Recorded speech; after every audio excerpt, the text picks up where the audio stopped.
Te skale se navajajo nad reko Krko. Pa ne našo slovensko Krko, ampak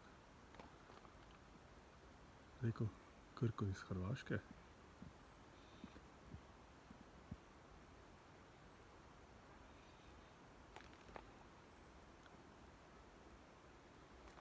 Tole je pa reka Krka oziroma del tega jezera Visovac.